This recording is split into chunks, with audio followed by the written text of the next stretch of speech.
ഈ പോലീസ് എന്നുള്ള വേട് തടയണം എന്നേ പറഞ്ഞിട്ടുള്ളൂ. ആയിക്കോട്ടെ, കൈകാര്യം ചെയ്യണമെന്ന് പറഞ്ഞിട്ടില്ല. ഞാൻ പറഞ്ഞോട്ടെ, കൈകാര്യം ചെയ്യാൻ പാടില്ല. ഞാൻ നേരത്തെ സൂചിപ്പിച്ചു, ഈ പോലീസ് എന്ന് പറഞ്ഞാൽ എന്റെ വ്യക്തിപരമായ അഭിപ്രായം ഞാനോട് സൂചിപ്പിക്കാണ്. എന്റെ പെർസ്പെക്റ്റീവ് എനിക്ക് നിങ്ങൾക്ക് മുന്നിൽ അവതരിപ്പിക്കാമല്ലോ. പറഞ്ഞു ഇവരെ, അതായത് നിങ്ങൾ ഉപാധികളോടുകൂടി നിയന്ത്രണ വിധേയമായി തടയാം എന്നാണ് പറയുന്നത്. ഓക്കെ, ഞങ്ങൾ നേരത്തെ എന്റെ സുഹൃത്തുക്കൾ വായിച്ചപ്പോൾ കുറെ IPC ഇങ്ങനെ പറഞ്ഞിരുന്നു. അപ്പൊ ഞാൻ എന്താ പറയണ്ടേ, നിയമാനുസൃതമായിട്ട് തന്നെ ഉള്ളൂ. താങ്കൾ പറഞ്ഞു ഒരു ഭരണഘടന അംഗീകരിക്കുമ്പോൾ തേടി തകർക്കാനൊന്നും പറ്റില്ല. അത് ഭരണഘടനയ്ക്കെതിരാണ്. ഭരണഘടനയ്ക്കെതിരായിട്ട് സദാചാരി പ്രവർത്തിക്കാൻ പാടില്ല. ഭരണഘടനാപരമായി തെറ്റ് ചെയ്യുന്ന ഒരാളെ ഏതളവ് വരെ തടുക്കാം. എങ്ങനെ? ഭരണഘടനാപരമായി ഇന്ത്യൻ നിയമവ്യവസ്ഥയുടെ നമുക്ക് ഒരു സദാചാര ചോദ്യം വ്യക്തമായി. എത്രമാത്രം ഇന്ത്യൻ നിയമപ്രകാരം എത്ര ശതമാനം എതിർക്കാന്നാണ് നിങ്ങളുടെ ചോദ്യം വളരെ വ്യക്തമാണ്. ഉത്തരം പറഞ്ഞുതരാം. എന്ന് വെച്ചാൽ ഒരു സദാചാരി എന്ന നിലക്ക് ഒരു സദാചാരിയാണ് ആ വിഷയത്തിൽ ഇടപെടുന്നതെങ്കിൽ അവർക്ക് എന്ത് ചെയ്യാം? നീ ചെയ്ത തെറ്റാണ്, മോനെ നീ ചെയ്ത തെറ്റാണ്, അത് ചെയ്താൽ നമ്മുടെ സമൂഹത്തിനും സംസ്കാരത്തിനും അനുയോജ്യമല്ല. ഇത് നമ്മുടെ ധാർമ്മികതയെ ചോദ്യം ചെയ്യുന്ന രൂപത്തിലുള്ളതാണ്. അതുകൊണ്ട് മോനെ അതിൽ നിന്ന് പിന്തിരിയണം. അവൻ പിന്തിരിഞ്ഞില്ല, വീണ്ടും പ്രവർത്തിക്കുകയാണോ, നമ്മൾ കയ്യിലെടുക്കേണ്ട, നേരെ നിയമപാലകരെ ഏൽപ്പിച്ചോ. ഇതാണ് ഒരു ഭരണഘടനയുടെ കീഴിലുള്ളപ്പോൾ സദാചാരി ചെയ്യേണ്ടത്. ഇത് തന്നെ സദാചാരികൾ ചെയ്യുന്നുള്ളൂ. അതിനെ സദാചാരികളെ ദുരാചാരികളായിട്ട് വാദിക്കുന്ന നിങ്ങൾക്ക് എന്താണ് സദാചാരമെന്ന് ഇപ്പോഴും മനസ്സിലായിട്ടില്ല എന്നാണ് എന്റെ വ്യക്തമായ വാദം. ഈ പോയിന്റിൽ നിന്നുള്ള ചർച്ച അവസാനിപ്പിക്കുകയാണ്. സദാചാരം, ഈ വിഭാഗം പറയുന്നത് നിയന്ത്രണ വിധേയമായി സദാചാരമാവാം.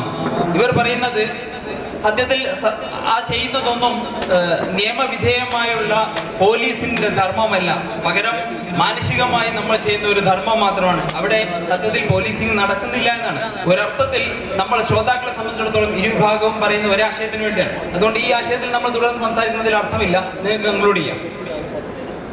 നമ്മൾ തുടക്കത്തിൽ തന്നെ നമ്മൾ അവസാനിപ്പിക്കാം. അഥവാ ഈ ചർച്ചയുടെ മറ്റൊരു ആംഗിളിൽ തുടങ്ങും. ഇത് അവസാനിപ്പിച്ചതിന് ശേഷം നമ്മൾ ഇസ്ലാമിനെ കുറിച്ച് ഇവിടെ ഇസ്ലാമികമായ മാനത്തെ കുറിച്ച് ചർച്ച വന്നു. ഇസ്ലാമിൽ നിയമം നടപ്പിലാക്കാൻ ഒരു ഖാദിയെ തിരഞ്ഞെടുത്താൽ, നമ്മൾ റസൂൽ പറഞ്ഞൊരു ഹദീസ് ഉണ്ട്, നിങ്ങൾക്ക് നേതാവായിട്ട് കറുത്തൊരു നീഗ്രോയെ ഏൽപ്പിച്ചു തന്നാൽ പോലും അവൻ അംഗീകരിക്കണം എന്നാണ്. ഇസ്ലാമിൽ ഒരു ഖലീഫ ഉണ്ടെങ്കിൽ ആ ഖലീഫക്ക് വിരുദ്ധമായിട്ട് പ്രവർത്തിക്കാൻ ആ ഖലീഫയെ തിരഞ്ഞെടുക്കുന്നത് പൂർണ്ണമായും ജനാധിപത്യപരമായിരിക്കും. പക്ഷേ ആ ഖലീഫക്ക് കീഴിൽ പിന്നെ നമ്മൾ അങ്ങനെ പൊതുസമൂഹത്തിൽ അങ്ങനെ പറയാൻ പറ്റുമെന്ന് എനിക്കറിയില്ല. പക്ഷെ ഞാൻ പറയട്ടെ, തികച്ചും ഏകാധിപത്യത്തെ പോലെ പെരുമാറാനുള്ള അധികാരം ആ ഖലീഫക്ക് നൽകപ്പെടുന്നുണ്ട്. അവിടെ ജനാധിപത്യം വരുന്നത് എവിടെയെന്ന് വെച്ചാൽ തുടക്കത്തിൽ മാത്രമാണ്. ആ ഖലീഫ സുഹൃത്തൊന്ന് കേൾക്കുക, ആ ഖലീഫക്കാണ് ഇവിടെ നിയമം ശിക്ഷ വിധിക്കാനും ആ ഖലീഫക്ക് എന്ന് പറഞ്ഞാൽ അയാളുടെ കീഴിലുള്ള ആരാണോ ഖാദിമാർ തുടങ്ങിയ ആളുകൾ, അവർക്കാണ് ശിക്ഷ വിധിക്കാനുള്ള അധികാരം ഇസ്ലാം കൊടുത്തിട്ടുള്ളത്. ആ ഖലീഫക്ക് അതീതമായിട്ട് ഇവിടെ ആരെങ്കിലും ശിക്ഷ നടപ്പാക്കാൻ ഇറങ്ങുകയാണെങ്കിൽ അവിടെ ഇസ്ലാമികമായിട്ട് തന്നെ അത് തെറ്റാണ്. നമ്മൾ ഇത്രേ പറഞ്ഞിട്ടുള്ളൂ, ഇന്ത്യയിൽ ഒരു നിയമമുണ്ട്. ആ നിയമത്തിൽ പഴുതുകളുണ്ടെങ്കിൽ നിങ്ങൾക്ക് അതിനെ ചോദ്യം ചെയ്യാനും തിരുത്താനുമുള്ള സ്വാതന്ത്ര്യം ഇന്ത്യയുടെ ഭരണഘടന നിങ്ങൾക്ക് നൽകുന്നുമുണ്ട്. ആ നിയമം ഉള്ളിടത്തോളം കാലം അതിനതീതമായി അതിന് വിരുദ്ധമായി എന്ത് അധാർമികത കണ്ടാലും അതിന് വിരുദ്ധമായിട്ട് നിങ്ങൾ പ്രവർത്തിക്കുകയാണെങ്കിൽ നമ്മളിവിടെ മുആഹിദീങ്ങളാണ്. ഈ നിയമം അനുസരിച്ച് ജീവിക്കാമെന്ന് നമ്മൾ ഇവിടുത്തെ ഭരണഘടനയ്ക്ക് വാക്കുകൊടുത്ത ആളുകളാണ്. ആ തരത്തിൽ നമ്മൾ പറയേണ്ടത് ഈ നിയമത്തിനുള്ളിൽ നിന്നുകൊണ്ട് നമ്മൾ ചെയ്യുന്നത് ആരെയും എതിർക്കുന്നില്ല. അത് ശരിക്കും നിങ്ങൾ പറഞ്ഞിട്ട് അവിടെ വലിയ തെറ്റുണ്ട്. നമ്മൾ ഇന്ന് കണ്ടുകൊണ്ടിരിക്കുന്ന ഗുണ്ടായിസം, സദാചാര ഗുണ്ടായിസം, ശരിക്കും സദാചാര പോലീസിംഗ് നിങ്ങൾ പറഞ്ഞതുപോലെ തന്നെ ഞങ്ങളും പറയാം. സദാചാര പോലീസിംഗ് എന്ന ടേം ശരിക്കും ശരിയല്ല, സദാചാര ഗുണ്ടായിസം എന്ന് തന്നെയാണ് പറയേണ്ടത്. സദാചാര ഗുണ്ടായിസം ഇന്ന് നടന്നുകൊണ്ടിരിക്കുന്നത് എന്താ? ഒരിക്കലും അത് നിയമത്തിനുള്ളിൽ നിന്നുകൊണ്ടല്ല. നമ്മൾ ചർച്ച ചെയ്തുകൊണ്ടിരിക്കുന്നത് ആ സദാചാര ഗുണ്ടായിസത്തെ കുറിച്ചാണ്. അതൊരിക്കലും നിയമത്തിനുള്ളിൽ നിന്നുകൊണ്ടല്ല. അതുകൊണ്ടാണ് ഞങ്ങൾ പറയുന്നത് അത് വേണ്ട. നിയമത്തിന് അതീതമായ ഒന്നും ഇവിടെ നടപ്പാക്കാൻ പാടില്ല. അത് നമ്മൾ മുസ്ലിങ്ങളാണ് ചെയ്യുന്നതെങ്കിൽ. ഒരു കാര്യം കൂടി ഈ ചർച്ചയുടെ അവസാനം ഞാൻ സൂചിപ്പിക്കുന്നു. ഇവിടെ കഴിഞ്ഞ ദിവസം ഒരു കമ്മ്യൂണിസ്റ്റുകാരൻ എഴുതിയ ഒരു ലേഖനം വായിക്കാനിടയായി. അയാൾ ഒരു കമ്മ്യൂണിസ്റ്റുകാരനായത് കൊണ്ടായിരിക്കാം, പക്ഷേ ഇതുവരെ നടന്ന സദാചാര ഗുണ്ടായിസത്തിന്റെ കണക്കുകൾ അവതരിപ്പിച്ചുകൊണ്ട് അയാൾ പറഞ്ഞു, ഇത് താലിബാനിസമാണ്, ഇവിടെ ശരിയായിട്ട് നടപ്പാക്കണമെന്ന വാദമുള്ള ആളുകളാണ് ഇതിന്റെ പിന്നിൽ എന്ന് പറഞ്ഞുകൊണ്ട് വിശുദ്ധ ഇസ്ലാമിനെ കരിവാരി തേക്കാൻ അയാൾ ഒരുപാട് ഉദാഹരണങ്ങൾ സഹിതം കരിവാരി തേക്കാൻ ശ്രമിക്കുന്നത് ഒരു ലേഖനം കാണാനിടയായി. അപ്പൊ നമ്മൾ മനസ്സിലാക്കേണ്ടത്, നമ്മൾ ഈ സദാചാര ഗുണ്ടായിസം കൊണ്ട് ഇറങ്ങിയപ്പോ സത്യത്തിൽ ഇവിടെ സംഭവിച്ചത് നമ്മൾ തീവ്രവാദത്തെ കുറിച്ച് പറഞ്ഞതുപോലെ ഇസ്ലാമിന് നേട്ടമുണ്ടാവുകയല്ല, കോട്ടമുണ്ടാവുകയാണ്.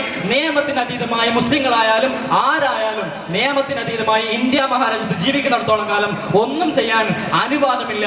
അങ്ങനെ നമ്മൾ ചെയ്യുകയാണെങ്കിൽ അത് നമുക്ക് തന്നെ ഭീഷണിയാണ്, അത് നമുക്ക് കോട്ടമാണ്. അതുകൊണ്ട് ഇന്നിവിടെ നടന്നുകൊണ്ടിരിക്കുന്ന തരത്തിലുള്ള സദാചാരം ഗുണ്ടായിസം അനുവദിക്കാനേ പാടില്ല എന്നേ ഇത്രയും നേരം ഞങ്ങൾ പറഞ്ഞതിലുള്ളൂ. അതിന് നിങ്ങൾ അംഗീകരിക്കുന്നെങ്കിൽ അല്ലാഹു അക്ബർ, നമ്മളെല്ലാവരും ഒരേ ആശയക്കാരാണ്. ഒരു സെക്കൻഡ്. ഈ പറഞ്ഞു വന്ന ആശയത്തിൽ നമ്മൾ സദാചാര പോലീസിംഗിന്റെ ഇസ്ലാമിക മാനവും ഇന്ത്യൻ സാഹചര്യത്തിൽ അതിന്റെ ശരിയും തെറ്റുമാണ് നമ്മൾ ചർച്ച ചെയ്തുകൊണ്ടിരിക്കുന്നത്. ഈ വിഷയത്തിൽ ഒരു പരിധി വരെ നമ്മൾ മനസ്സിലാക്കിയത്, ഈ വിഭാഗത്തിന്റെ ഈ ചർച്ചയിൽ നിന്ന് നമുക്ക് മനസ്സിലായത്, നിയമവിധേയമായ സദാചാര പോലീസിംഗ് ഇരു വിഭാഗവും ഏതാണ്ട് അങ്ങനെ ചെയ്യുന്നതിൽ തെറ്റില്ല എന്നൊരു അഭിപ്രായത്തിലാണുള്ളത്. ഇവിടെ ഇങ്ങനെ നമ്മൾ പറയുമ്പോൾ ഉണ്ടാകുന്ന മറ്റൊരു വിഷയം, ഇവിടെ തടുക്കപ്പെടേണ്ട കാര്യം ഏതാണ്? തെറ്റാണ് തടുക്കേണ്ടത് എന്ന് എല്ലാവർക്കും വ്യക്തമാണ്. പക്ഷെ തെറ്റ് തീരുമാനിക്കുന്നവൻ ആരാണ്? എന്തിനാണ് നമ്മൾ തെറ്റെന്ന് പറയുന്നത്? മൂല്യങ്ങൾ സംരക്ഷിക്കപ്പെടണം എന്ന് പറയുന്നതിൽ ആർക്കും തർക്കമില്ല. പക്ഷെ മൂല്യങ്ങൾ എന്ന് പറയുന്നത് ഏതിനെയാണ്? ഇന്ത്യൻ സംസ്കാരത്തെ നമ്മൾ വലിയ മൂല്യമായിട്ട് അവതരിപ്പിക്കുന്നുണ്ട്. ഇന്ത്യൻ സംസ്കാരത്തിന്റെ മൂല്യങ്ങൾ ലോകത്ത് നമ്മൾ പ്രസന്റബിൾ ആണെന്ന് പറയുന്നുണ്ട്. അതേസമയം അങ്ങനെയൊക്കെ പറയുമ്പോഴും ഇന്ത്യയിൽ സ്ത്രീകൾ അപമാനിക്കപ്പെടുന്നുണ്ട്. അങ്ങനെയൊക്കെ പറയുമ്പോഴും ഇന്ത്യയിൽ പിഞ്ചു കുഞ്ഞുങ്ങൾ പോലും ബലാത്സംഗം ചെയ്യപ്പെടുന്നുണ്ട്. അപ്പോൾ ഇവിടെ ഏത് തരത്തിലുള്ള മൂല്യം നിലനിൽക്കുന്നു? ഏത് തരത്തിലുള്ള മൂല്യത്തെ സംരക്ഷിക്കലാണ് നമ്മുടെ ധർമ്മം എന്ന ഒരു ചോദ്യം. അതേസമയം ശരിയും തെറ്റും എന്തിന്റെ അടിസ്ഥാനത്തിൽ, ഏത് മാനദണ്ഡം ഉപയോഗിച്ച് നമ്മൾ ശരിയും തെറ്റും? പലപ്പോഴും നമ്മൾ നിയമപരമായ അതിന്റെ വശങ്ങൾ പരിശോധിച്ച് നോക്കുമ്പോൾ ഇന്ത്യൻ ഭരണഘടന പലതിനെയും കുറിച്ച് അവ്യക്തമായ ധാരണകൾ മാത്രമേ നൽകിയിട്ടുള്ളൂ. ശരിയും തെറ്റും കൃത്യമായി എല്ലാം നമ്മൾ പറയുന്ന ഈ ധാർമ്മികമായ പല വിഷയങ്ങളിലും ഒരു ആണും പെണ്ണും പറയപ്പെട്ട പോലെ ആണും പെണ്ണും ചുംബിക്കുന്നത്, രഹസ്യമായി ചുംബിക്കുന്നതും പരസ്യമായി ചുംബിക്കുന്നതും ഇന്ത്യൻ നിയമവ്യവസ്ഥയിൽ രണ്ടാണ്. ഒന്ന് ശരിയും ഒന്ന് തെറ്റുമാണ്. നേരത്തെ പറഞ്ഞ പോലെ ലൈംഗിക വീഴ്ച രഹസ്യമായി ചെയ്യുന്നതും പരസ്യമായി ചെയ്യുന്നതും രണ്ട് നിയമമാണ്. അതുകൊണ്ട് എന്താണ് ശരി, എന്താണ് തെറ്റ് എന്ന വിഷയത്തിലാണ്, എന്താണ് ശരി എന്താണ് തെറ്റ്, ഈ മൂല്യങ്ങൾ നിർണ്ണയിക്കുന്നത് എന്തിന്റെ അടിസ്ഥാനത്തിലായിരിക്കണം എന്ന വിഷയത്തിൽ ചർച്ചയുടെ ഒരു അവസാന ഭാഗം എന്ന നിലയ്ക്ക് നമ്മൾ ഒരു റൗണ്ട് കൂടി കറങ്ങുകയാണ്. വലതുവശത്തുള്ളവർക്ക് സംസാരിക്കാം. സമൂഹത്തിൽ തെറ്റും ശരിയും ആര് നിർമ്മിക്കുന്നു? സമൂഹത്തിൽ മതങ്ങൾ തെറ്റും ശരിയും നിർമ്മിക്കുന്നുണ്ട്. ഓരോ പക്ഷേ ഇന്ത്യ പോലെ ഒരു ബഹു മതങ്ങളുള്ള സമൂഹത്തിൽ ഒരു മതത്തിന്റെ മൂല്യങ്ങൾ മറ്റു മതത്തിന്റെ മൂല്യമായി തോന്നണമെന്നില്ല. ഒരു പക്ഷെ ഹൈന്ദവ മതത്തിന്റെ മൂല്യങ്ങൾ, ഹൈന്ദവ മതത്തിലെ ശരികൾ നമുക്ക് തെറ്റായി തോന്നിയേക്കാം. അതുപോലെ മതങ്ങൾ മൂല്യവും സത്യവും അസത്യവും നിർമ്മിക്കുന്നത് പോലെ സമൂഹത്തിൽ സംസ്കാരം ഉണ്ടാക്കുന്നുണ്ട്. സംസ്കാരമുണ്ട്, തെറ്റും ശരി നിർമ്മിക്കുന്നു. നിയമവും തെറ്റും ശരി നിർമ്മിക്കുന്നുണ്ട്. ഒരു ശരാശരി മനുഷ്യന് തെറ്റാണെന്ന് തോന്നുന്നത് തെറ്റാണെന്ന്, അത് അസഭ്യതയാണെന്നും മറ്റുള്ളത് അതിന് പുറത്തുള്ളത് സഭ്യതയാണെന്നും നിയമം ഇവിടെ വ്യവസ്ഥാപിതമായി വ്യക്തമാക്കുന്നുണ്ട്. പക്ഷേ ഇന്ത്യൻ സംസ്കാരമുണ്ട്. നമ്മുടെ മലയാളി സംസ്കാരം വെച്ച് നോക്കുമ്പോൾ ഒരു പരസ്യമായിട്ടുള്ള ചുംബനം അത് നമ്മുടെ കേരളീയ സംസ്കാരത്തിൽ തെറ്റാകുന്നു. കാരണം നമ്മുടെ കേരള സംസ്കാരത്തിന് ഒരു സമൂഹത്തെ ചൂണ്ടിക്കൊണ്ട് എന്റെ അച്ഛ എന്ന് വിളിക്കേണ്ട അവസ്ഥയില്ല. എന്നും നമ്മൾ ഉയർത്തിപ്പിടിക്കുന്ന തത്വം അതാണ്. മലയാളിയുടെ സംസ്കാരം, നമ്മുടെ സംസ്കാരം ഉദാത്തമാണ്. അതുകൊണ്ട് ഇന്ത്യ പോലുള്ള രാജ്യങ്ങളിൽ മതങ്ങൾക്ക് അതീതമായി സംസ്കാരങ്ങൾ ഉണ്ടാക്കുന്ന ശരിയും തെറ്റും അത് നമ്മൾ പാലിക്കണം. അതിനെതിരെ ഇപ്പോ കൊച്ചിയിൽ നടന്നതുപോലെ പരസ്യ ചുംബനം വരുമ്പോൾ അത് സമൂഹത്തിന്റെ മനസ്സാക്ഷിക്കെതിരെയുള്ള വെല്ലുവിളിയാണ്. സമൂഹം ഒരു സംസ്കാരത്തിൽ വിശ്വസിക്കുന്ന സമൂഹത്തിനെതിരെ ആ സംസ്കാരത്തിൽ പ്രവർത്തിക്കുക എന്നുള്ളത് ആ സംസ്കാരത്തെ ചോദ്യം ചെയ്യലാകുന്നു. അപ്പൊ സ്വാഭാവികം അതിനെതിരെ പ്രക്ഷോഭങ്ങൾ വരികയും ചെയ്യും. പറഞ്ഞത് ശരിയാണോ? ഇവിടെ മൂല്യങ്ങൾ നിർമ്മിക്കുന്നിടത്ത് ഒരു സമൂഹമുണ്ട്.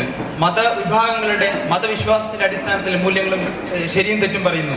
അതേസമയം ഒരു വലിയ സമൂഹം ഇതിനൊക്കപ്പുറത്ത് ഉയർന്ന് ചിന്തിക്കുന്നു അല്ലെങ്കിൽ മാറി നിന്ന് ചിന്തിക്കുന്നു എന്ന് പറയുന്നത് നമുക്ക് അവഗണിക്കാൻ പറ്റില്ല. കാരണം പൊതുനിരത്തിൽ നിന്നുകൊണ്ട് പരസ്പരം മാലിന്യം ചെയ്യുന്നത്, ചുംബിക്കുന്നത് ഒക്കെ ശരിയാണെന്ന് പറയുന്ന ഒരു വലിയ സമൂഹം ഇവിടെ നിലനിൽക്കുന്നുണ്ട്. കൊച്ചിയിലെ സമരത്തിന് തൊട്ടു പിറകെ കൽക്കത്തയിലും ബോംബെയിലും ചെന്നൈയിലും ഡൽഹിയിൽ വരെ അതിനെ സപ്പോർട്ട് ചെയ്തുകൊണ്ട് സമരങ്ങൾ വരുന്നു. അപ്പോൾ ഈ പറയുന്ന ശരികളെ മാത്രമാണ് ശരി എന്ന് പറയാൻ പറ്റുമോ? ഒരു വലിയ സമൂഹം അതിനപ്പുറത്തൊരു ശരിയുണ്ട് എന്ന് പറയുന്നില്ലേ? സാർ പറഞ്ഞത് വളരെ ശരിയാണ്. ഇന്ത്യയിൽ നമ്മളൊരു നിയമം ഉണ്ടാക്കുമ്പോൾ ഇന്ത്യയിലെ ബഹുസ്വര സമൂഹത്തെ പരിഗണിച്ചുകൊണ്ട് നിയമം ഉണ്ടാക്കാൻ പറ്റുള്ളൂ. ഇവിടെ സദാചാരം ആര് നിർണ്ണയിക്കും എന്നതാണ് പ്രശ്നം. സദാചാരം ഇന്ത്യയെ സംബന്ധിച്ചിടത്തോളം ഓരോ മതങ്ങൾക്ക് ഓരോ സദാചാരം ഉണ്ടാവും. കേരളീയ സംസ്കാരത്തിന് സദാചാരം എന്ന് പറയുന്നത് ഉണ്ടാവും. അതിനെതിരെ ഒക്കെ വരുമ്പോഴും ആളുകൾ ശബ്ദിച്ചുകൊണ്ടിരിക്കും. ഈ സദാചാരം എന്ന് പറയുന്ന ആദ്യ പോയിന്റിൽ ഒരു കാര്യം സൂചിപ്പിക്കാനുള്ളത്, കേരളത്തിന്റെ സംസ്കാരം എന്ന് പറയുന്നത് എന്നും ഒരുപോലെ നിലനിന്ന ഒന്നല്ല. അതിലേക്ക് ഒരുപാട് പുതിയ കാര്യങ്ങൾ വീണ്ടും കടന്നു വന്നിട്ടുണ്ട്. പണ്ട് കാലത്ത് നമുക്ക് ആലോചിച്ചാൽ മനസ്സിലാക്കാൻ സാധിക്കും, ആണും പെണ്ണും സംസാരിക്കുന്നത് കണ്ടാൽ നമ്മുടെ സമൂഹത്തിൽ അതൊരു സദാചാര ലംഘനമായിരുന്നു. അവിടെ നിന്ന് മാറി ഇപ്പോൾ ആണും പെണ്ണും ഒന്നിച്ച് യാത്ര ചെയ്യുന്നു, പരസ്പരം ബസ്സിൽ ഒരു സീറ്റിലിരുന്നാലും അതൊരു വലിയ സദാചാര ലംഘനമായിട്ട് നമ്മുടെ സമൂഹം കാണുന്നില്ല. ഞാൻ പറഞ്ഞു വന്നത് അങ്ങനെ സംസ്കാരവും മതങ്ങളും നിർണ്ണയിക്കുന്ന സദാചാരമല്ല ഇന്ത്യയിൽ നടപ്പാക്കേണ്ടത്. മറിച്ച് ഭരണഘടനാപരമായി ഭരണഘടന എന്ത് പറയുന്നു എന്ന് നോക്കണം. തികച്ചും ജനാധിപത്യപരമായി നമുക്കതിനെ തിരുത്താനുള്ള അവകാശമുണ്ട്. നമുക്ക് ഒരു പൊതു താല്പര്യ ഹർജി ഇത് മൊത്തത്തിൽ സമുദായത്തെ പിന്നോട്ട് വലിക്കും എന്ന അർത്ഥത്തിൽ നമുക്ക് കൊടുത്താൽ അതിനെ കോടതിയും മറ്റും പരിഗണിച്ച് അത് ഇന്ത്യയിലെ നിയമമായി മാറും. ഒരിക്കലും നമ്മൾ ഒരാളുടെ ശരി